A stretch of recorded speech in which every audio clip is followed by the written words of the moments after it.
al doctor Juan Fernando Gómez Ramírez con su conferencia titulada Puericultura para la Paz.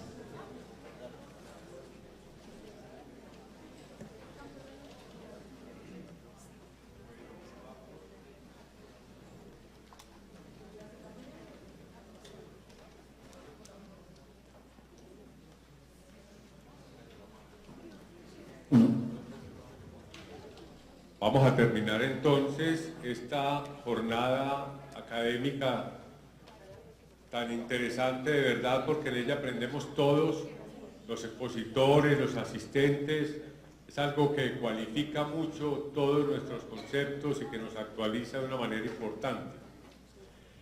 Escogí para esta invitación académica este tema de la crianza para la paz, teniendo muy en cuenta las circunstancias que hoy en día acogen a nuestro país y de alguna manera la inquietud que le surge a uno como profesional y como persona que ha tenido tantas oportunidades en un medio tan difícil para tanta gente como es Colombia, de mirar qué se puede aportar en el sentido y en el de trabajo alrededor de la paz.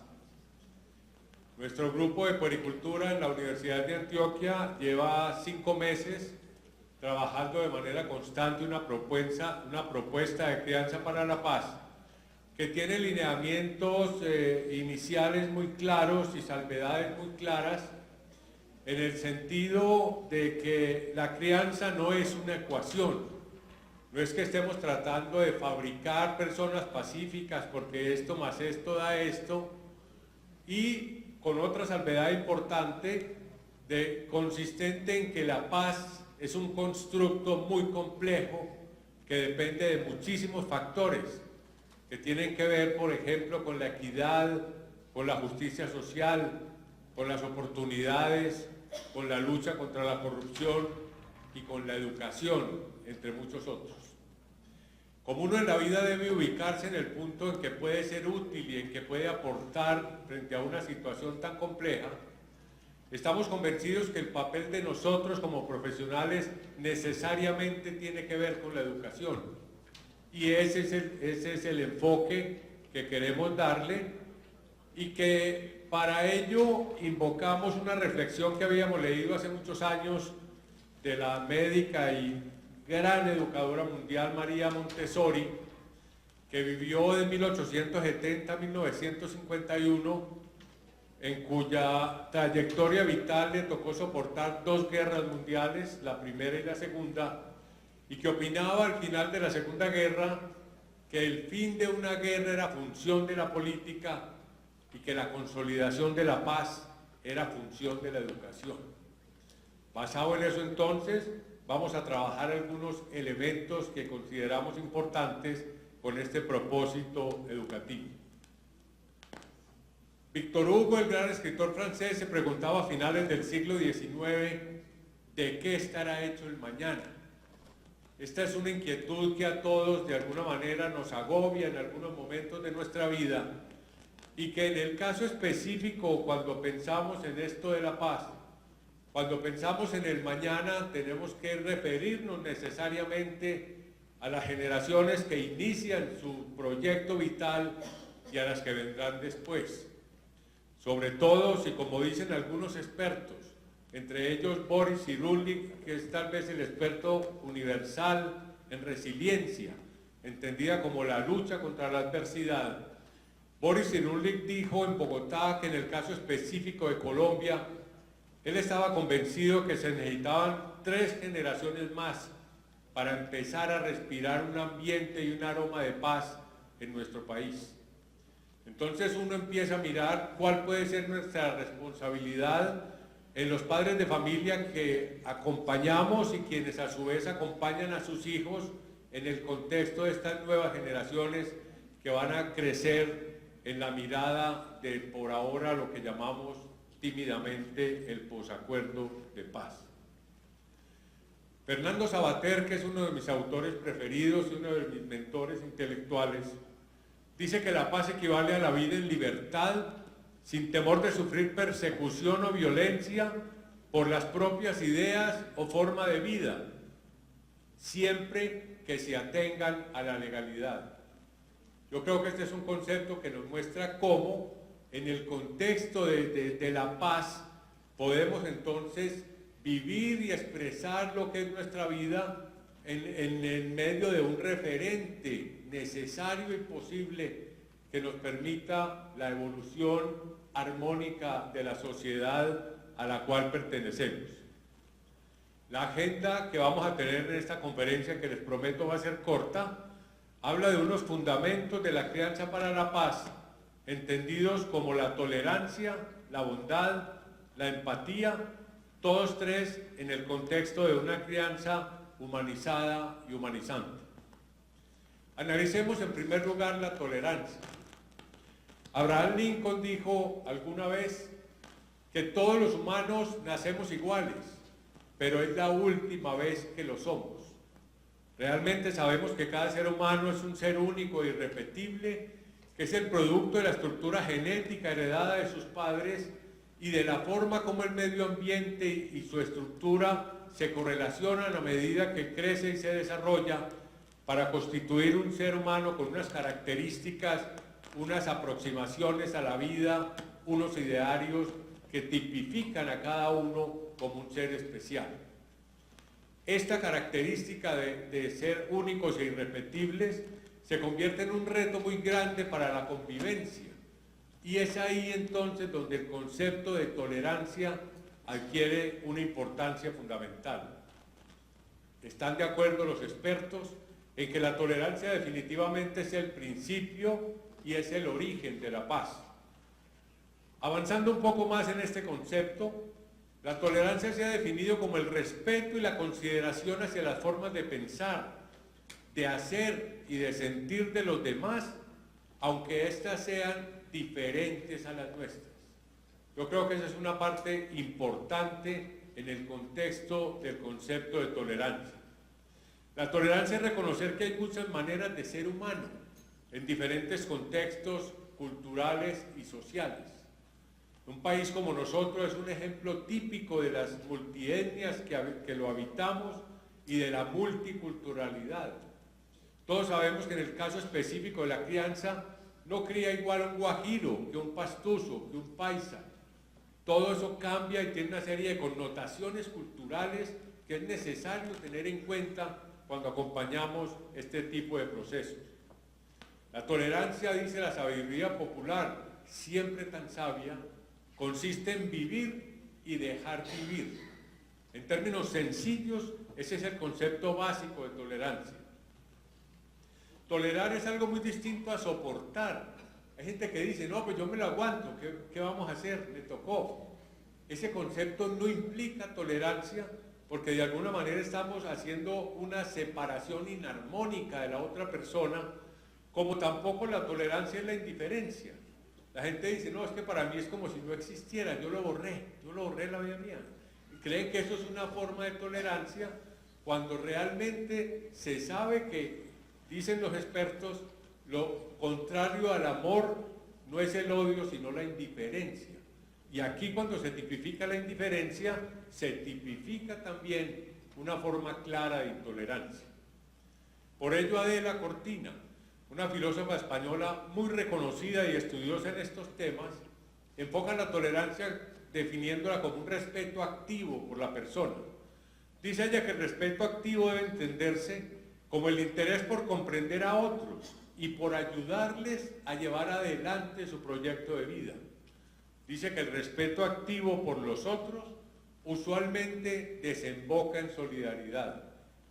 Miren qué interesante es eso, no es decir, no, es que él está ahí, yo estoy aquí, sino que yo hago el esfuerzo de entender a la otra persona y que esa persona pueda también manifestar lo que piensa y lo que siente de la misma manera que puedo hacerlo yo. Es un concepto pues ya más elaborado, donde es más que pasivo, se convierte en un elemento activo. ¿Por qué hay que enseñar tolerancia en un país como el nuestro? Para formar seres humanos más preparados para cohabitar en un medio ambiente cada vez más diverso. En la posmodernidad la multicultura es la regla. Hoy en día las facilidades de comunicación determinan que convivamos personas de culturas muy distintas, cosa que no ocurría hace 3 o 4 décadas. Hay que enseñar tolerancia para proteger contra la discriminación y evitar conflictos, y para abrir caminos hacia la civilidad y hacia el respeto. La educación para la tolerancia descansa en principios pedagógicos muy sólidos. Hace unos años en París se reunió un grupo mundial de expertos en educación citados por la UNESCO y definieron 4 patrones básicos de la educación de los seres humanos. Y eran aprender a ser, aprender a conocer, aprender a hacer y por último aprender a vivir juntos. Ese contexto de aprender a vivir juntos invoca necesariamente la necesidad y la importancia de la tolerancia. ¿Cómo enseñar tolerancia en las escuelas? Yo creo que un aula escolar de un país como el nuestro es el ejemplo típico para enseñar tolerancia. Es donde están los niños de todas las razas, donde está el niño blanco, donde está el mestizo, donde está el niño indígena, donde está el niño afrodescendiente, y se constituye de verdad en un elemento de convivencia intergrupal, donde un docente inteligente y motivado es perfectamente capaz, ante un grupo tan valioso de ellos, de establecer, incluyendo la fuerza arrasadora de su ejemplo, la noción clara de lo que implica la tolerancia. Lo dice esta estampilla: tolerancia, mucha gente y un solo mundo. Entonces la educación multicultural se convierte también en un elemento determinante para que este sentimiento relacional humano, que es la tolerancia, se haga presente. ¿Cuál es el papel de los padres? Que muchas veces nosotros somos los consultores de ellos. ¿Cómo pueden promover los padres la tolerancia en sus hijos? En primer lugar, hay que hablar de tolerancia. Hay que decir en qué consiste y hay que identificar actitudes intolerantes con los niños y analizarlas con ellos. Cuando le decimos, ¿por qué siempre se la dedicas a este amiguito? ¿Qué problema tienes con él? ¿Por qué no eres capaz de relacionarte de una mejor manera? Etcétera, etcétera. Deben también los padres confrontar actitudes intolerantes que vengan de los hijos, apoyar a los niños víctimas de intolerancia, que son casi siempre niños con dificultades de alguna índole, que en determinados momentos son señalados por otros, y aquí tomar la opción por el débil es desde el punto de vista ético la mejor alternativa. Hay que promover también las actividades comunitarias que van a generar relaciones armónicas de conocimiento mutuo entre los niños, que van a establecer después nociones de solidaridad y de respeto. ¿Cómo es una persona tolerante? Es aquella que se entusiasma y vive con pasión un ideal, pero acepta a los que viven otros ideales. No ven los demás contrarios opuestos, sino contrastes suplementarios. Piensa en el otro: ¿qué me podrá enseñar a mí? ¿Qué puedo aprender yo de él? ¿Y él qué puede aprender de mí? Yo creo que esa es una noción importante. La persona tolerante entiende que vivir en paz, más que carecer de enfrentamientos, implica generar armonía y generar colaboración. Los conflictos existirán siempre en las relaciones interhumanas, pero es la aproximación al conflicto, la manera de enfocarlo y de resolverlo, lo que debe hacer que en un medio justo y tolerante las cosas avancen de la mejor manera. Benito Juárez, el fundador de la nación mexicana, decía en forma contundente que el respeto al derecho ajeno es la paz, y ahí la tolerancia tiene una plena y absoluta cabida. Antoine de Saint-Exupéry nos llama en El Principito la atención a que la tolerancia es una relación de doble vía, y que nosotros como adultos decimos: no es que nos toleramos a los hijos, que son tan cansones. El maestro dice: me tolero de los alumnos, pero nunca casi pensamos en cuánto nos toleran los niños a nosotros, cuánto nos toleran los pacientes a nosotros y los alumnos a su maestro. Por eso El Principito decía, y Antoine de Saint-Exupéry, los niños han de tener mucha tolerancia con los adultos. Eso es algo que nosotros debemos tener en cuenta. Analicemos enseguida el concepto de la bondad, que mucho más allá de una noción medio romántico talegona que se le insinúa a uno cuando se habla de bondad, constituye un elemento bien importante en las relaciones interhumanas. La bondad se define como una inclinación natural a hacer el bien. Y todos hemos conocido personas bondadosas que tienen esa tendencia, que son amables, que son amigables, que tienen escucha empática, que se conmueven con el otro, que están en función de ayudar, de colaborar. Ese es un sentimiento que lo podemos tener perfectamente todos los seres humanos. Y que si bien nacemos con un primordio de bondad, la bondad es algo que se puede adquirir perfectamente. Es algo que podemos desarrollar si se dan las condiciones favorables para que ello ocurra. Y bien interesante es el hecho que ha podido establecerse que la bondad aparece desde etapas muy tempranas de la vida.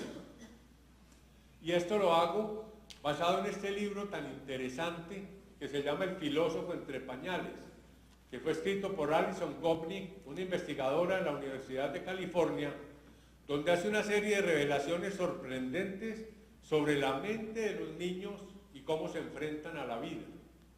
Mediante situaciones simuladas y controladas valiosísimas, ha podido establecer que los sentimientos de bondad, de solidaridad y de empatía aparecen en el ser humano a etapas tan tempranas como desde los 18 meses de la vida, donde ya se pueden ir tipificando estos sentimientos desde el punto de vista relacional con sus demás compañeritos y sus demás coetáneos en unas investigaciones con un seguimiento muy estricto y muy novedoso.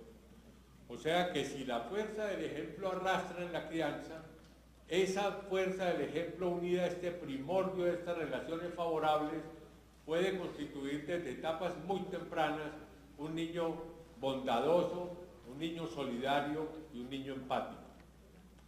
Miren ejemplos típicos de bondad.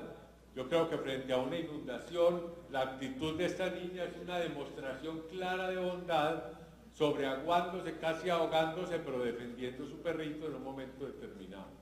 Son sentimientos que están ahí y que si los adultos inteligentes somos capaces de mantenerlos, de promoverlos, pueden generar un sentimiento colectivo que a la larga puede tener una trascendencia bastante grande. Beethoven, que era un hombre duro y temperamental, decía que el único símbolo de superioridad que conocían los seres humanos era la bondad, entendida como la tendencia natural a hacer el bien.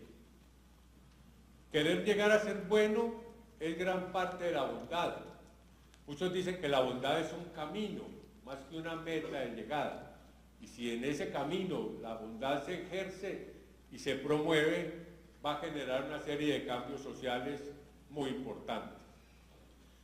Howard Gardner es un profesor de la Universidad de Harvard, muy brillante, que nos ha visitado varias veces en nuestro país y que generó la teoría de las inteligencias múltiples, que cambió la forma de ver la inteligencia humana y que enterró, por ejemplo, el concepto del cociente intelectual, donde con un número, ustedes lo señalaban, tiene 54, 63, 28, y que nos llevó a entender que existen muchísimos tipos de inteligencia y que un gran futbolista, si sea analfabeto, es un ser genial porque tiene una correlación entre la mirada y sus reflejos para meter un gol en un punto donde un arquero no puede llegar jamás.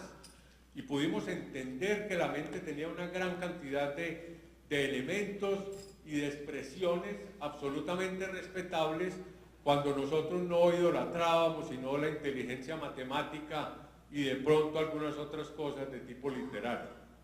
Pues bien, Howard Gardner se ha dedicado en los últimos años a estudiar mucho el comportamiento humano y esta es una de sus últimas obras que titula Verdad, Belleza y Bondad reformuladas con la enseñanza de las virtudes en el siglo XXI. O sea que esto es algo, es una tensión del conocimiento universal, de volver a todas aquellas virtudes humanas que de pronto hemos dejado y que de alguna manera se convierten en elementos fundamentales para una buena relación entre nosotros. ¿Cómo se puede promover la bondad de los sujetos de crianza? En primer lugar, a los niños hay que enseñarles a valorar lo que tienen. Los niños tienen que entender que son privilegiados, muchos de ellos, y que si bien viven como los nuestros en condiciones muy favorables, hay otros niños con vidas muy difíciles, que sufren mucho y que viven en condiciones de una injusticia muy grande. Los niños tienen que entender que las cosas se consiguen con esfuerzo, que en el juego de la vida se gana y se pierde, que hay que aprender a gestionar las frustraciones, todas aquellas cosas, y todos esos elementos del convivir humano nos van aproximando al sentimiento de bondad y a la preocupación por hacer el bien a los otros. Es necesario promover la empatía, que la trabajaré al final de la conferencia. Hay que inculcar la generosidad, y todos estos elementos tenemos que hacerlos ejerciendo la fuerza arrasadora del ejemplo. Miren, en la crianza el ejemplo arrastra. Los niños hacen lo que nosotros hacemos, no lo que nosotros les decimos que hagan. Nosotros somos los modelos necesarios y posibles para los niños, y si bien es algo que a veces nos agobia y nos angustia, es una obligación que tenemos de fomentar mediante nuestra acción modélica todas estas acciones que consideramos deseables. Cuenta Robert Coles en su libro famoso La inteligencia moral de los niños, que una vez un sobrino le preguntó a Henry James, un gran novelista americano que fue candidato al Premio Nobel de Literatura. Era un joven preadolescente y le preguntó a su tío qué hacer de su vida, cómo vivirla. Y la respuesta que le dio el tío al sobrino fue esta: existen tres cosas importantes en la vida humana. La primera es ser bondadoso, la segunda es ser bondadoso y la tercera es ser bondadoso. Yo creo que esto es algo que debemos tener en cuenta, que debemos fomentar y que debemos ejercer nosotros, cada uno, allá donde la vida ocurre, allá donde nosotros estamos relacionándonos con todos nuestros congéneres. Para terminar, vamos a analizar lo que es el concepto de empatía en esta propuesta de crianza para la paz. La paz es el estado ideal que puede tener o aspirar un ser humano o una sociedad, pues es una situación de armonía y equilibrio mediado por la empatía. Y miremos entonces qué es la empatía. Se define como la capacidad de captar lo que el otro piensa y necesita, y la conexión sincera con su sentir como si fuera propio, sintiendo a la vez el deseo de consolar y el deseo de ayudar.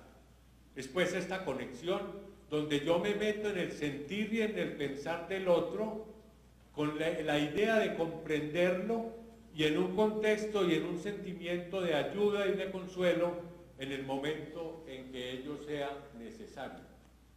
La sabiduría popular la ha definido como ponernos en los zapatos del otro, es decir, ¿qué está sintiendo el otro? ¿Por qué el otro se comporta así? Ese es en definitiva el concepto de empatía, que lo podemos mirar aquí en el sentido de que significa ir más allá de la focalización con uno mismo. Significa salir del propio yo para abrirse a los demás. Esta capacidad predispone no solo a sentir el sufrimiento, sino a compartir la dicha también y a participar de la alegría de otra persona. Es una identidad con los sentimientos, sean positivos o sean de tristeza o sean de alegría, pero que permite como esa convivencia que va a generar esa noción compasiva, digámoslo así, determinante. Octavio Paz, el premio Nobel, decía: para poder ser, he de ser otro, salir de mí, buscarme entre los otros. Ahí define básicamente lo que es esta noción de empatía. Y miremos cómo la empatía es fundamental para la convivencia. Motiva comportamientos prosociales y ayuda a prevenir actitudes agresivas. La persona empática, por lo general, su comportamiento es definitivamente un comportamiento pacífico, no invasivo, porque parte de la comprensión del otro. Empatía es sentipensar con el otro y para el otro. Poder decir: me alegra tu alegría, me duele tu dolor. Es sentir esa sensación y compartirla con el otro.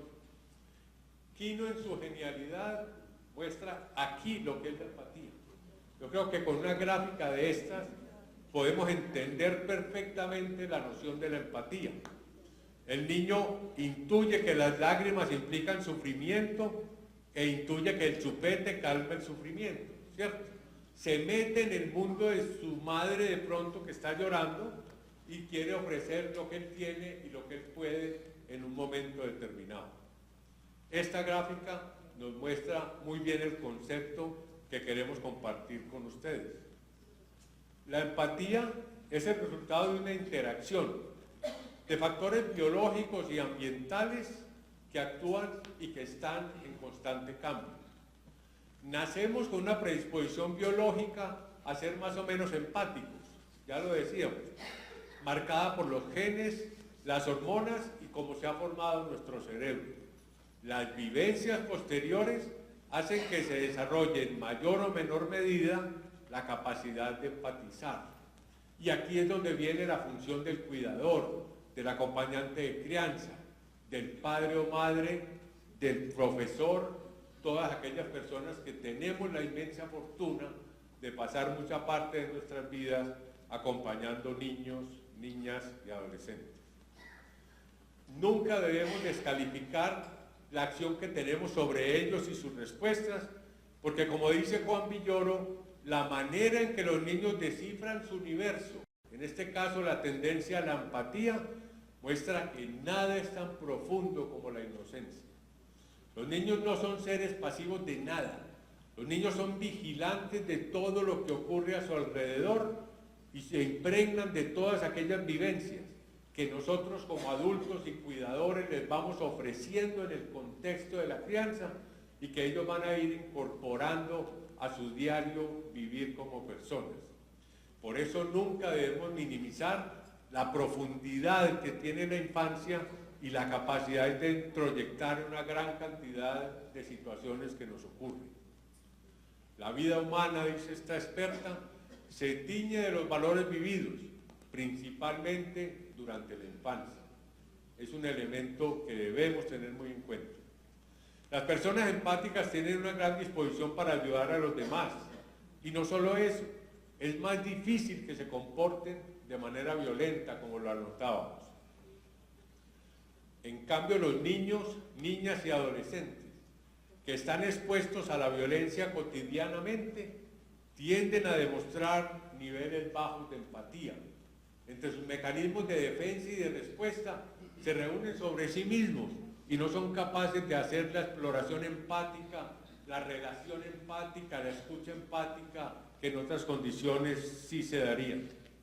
Sin empatía, las personas pueden pasar fácilmente por encima de los otros para conseguir lo que quieren. Y además, la falta de empatía hace que el único interés sea uno mismo, una connotación egocéntrica, y determina que no se pueda tener perspectiva del otro, que no se pueda tener capacidad de comprender la mente del otro, ni tener la posibilidad de sentirse cerca de las emociones del otro. Tenemos ahora el presidente de una gran nación, que es el ejemplo típico de la ausencia completa de empatía. Un presidente que dice, hay que hacer un muro para separar este país, que no queremos que esté aquí, y el muro lo debe pagar ese país. Esta es la sensación perfecta de la persona que no es empática y que no tiene ningún tipo de relación que pueda aproximarlo a otras realidades. La empatía existe con los animales y con los canes sí que existe. Miren ustedes, este es un momento sublime de una relación empática entre un niño y su mascota en un momento determinado frente a una connotación de sufrimiento o de angustia. Es más, se dice, y hay evidencias interesantes, de que la empatía existe entre los animales mismos. Una investigación reciente de la Universidad de Wisconsin mostró que en un grupo de monos que se estudiaron, cuando traccionaban una cadena aparecía alimento para ellos, pero al traccionar la cadena siempre había un corrientazo en uno de los monos.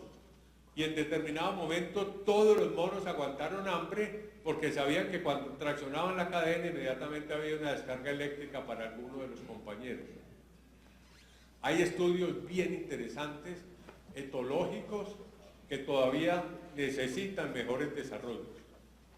Para terminar entonces, miremos qué modelos de crianza, socialización y educación pueden constituirse en un aporte para una situación de paz algún día. ¿Cómo han evolucionado estos modelos de crianza? La crianza tradicional con la que yo, por ejemplo, fui criado, muy bien intencionada por parte de nuestros padres, era una crianza predominantemente adultocéntrica y represiva. Era una crianza con visos autoritarios porque realmente era prescriptiva. Aquí estaba el adulto y allá estaba el niño. Y a uno cuando le negaban un permiso, uno preguntaba, ¿pero por qué? Le decían, no porque no y punto. Esa era la respuesta usual de este tipo de crianza que muchos de nosotros tuvimos que soportar. Frente a esta crianza adultocéntrica represiva, vino después el opuesto, que fue la crianza permisiva, que derogaba las normas y dejaba los comportamientos infantiles muchas veces a la deriva, con unas connotaciones también muy preocupantes. Apareció entonces en los últimos tiempos, en el contexto de la crianza actual, el llamado pluricentrismo, donde se admite necesariamente a los niños, niñas y adolescentes como sujetos plenos de derechos, y surgió entonces lo que hoy en día se llama la crianza democrática, humanizada y humanizante. Es una crianza más dialógica, es una crianza más relacional, que reconocen los niños, niñas y adolescentes interlocutores válidos en el proceso, que van pasando por etapas distintas de su crecimiento y su desarrollo. A pesar de ser dialógica y democrática, es una crianza que no tiene por qué estar exenta de autoridad, que es absolutamente necesaria en el proceso. Pero una autoridad benevolente, una autoridad dialógica, una autoridad serena y firme, una autoridad que más que decretarla con una palmada en la mesa o con un grito, es un ascendiente que uno se gana ante los hijos, fruto de la acción modélica y del acompañamiento comprometido que tiene con ellos. Quienes aquí son padres saben muy bien que no tiene que llegar a su casa a gritar aquí mando yo, y que los hijos nos reconocen un ascendiente que nos hemos ganado en el día a día y que nos permite orientar el proceso en una connotación dialógica y democrática frente a los sujetos de crianza de hoy, que son totalmente distintos a los de hace 30 o 40 años. Esta crianza antigua, adultocéntrica y represiva hacía un acompañamiento autoritario para un ser humano que usualmente era sometido, sumiso y obediente, aceptador de jerarquías y de clases sociales y creyente acrítico de lo que nos enseñaban. Frente a ello, entonces, ha venido surgiendo este acompañamiento inadecuado, hacía que estos jóvenes tuvieran dificultad para gestionar la frustración. Cuando la crianza era permisiva, necesitaban gratificación inmediata. Son egoístas desbordados y con actitudes ante sus deberes que muchas veces tienen visos de irresponsabilidad. Frente a esos dos tipos de crianza, autoritaria que somete al niño y permisiva que lo deja a la deriva, surge una propuesta de crianza democrática, humanizada y humanizante, entendida como un acompañamiento en perspectiva de derechos a los sujetos de crianza, inspirada en el interés superior del niño y basada fundamentalmente en la práctica del buen trato. Ese es el elemento relacional del buen trato que debe jugar un papel determinante en los tres escenarios donde ocurre la crianza, como son la familia, la escuela y al finalizar el proceso, la sociedad. La crianza democrática, humanizada y humanizante promueve un ser humano que tenga compromiso ético con la vida y los valores de su cultura, que sea empático con los demás y con la naturaleza, que crea en el predominio del bien común sobre el bien particular. Esta crianza es un acompañamiento para lograr un ser humano con una excelente empatía consigo mismo en primer lugar, con los demás y con la naturaleza. Con toda razón se ha dicho que si priorizamos el comienzo de la vida, cambiamos el curso de la historia. Esta frase es de UNICEF y es un baluarte del trabajo que nosotros hacemos en nuestros análisis sobre la crianza. criar en la empatía, ya para terminar, es la base de los procesos de mejora del ser humano, con lo que se contribuye a avanzar hacia un mundo con más tolerancia, más bondad, menos violencia y más paz, reconociendo la importancia fundamental de los niños y niñas como presente y como futuro, porque son las dos cosas, presente y futuro, y entendiendo que llegarán a ser los baluartes del cambio social, de acuerdo con esta bellísima reflexión de Eduardo Galeano, otro de mis mentores intelectuales, cuando dice que mucha gente pequeña, en lugares pequeños, haciendo cosas pequeñas, puede cambiar el mundo. Esa es la invitación que queremos hacerle en esta noche ya. Muchas gracias.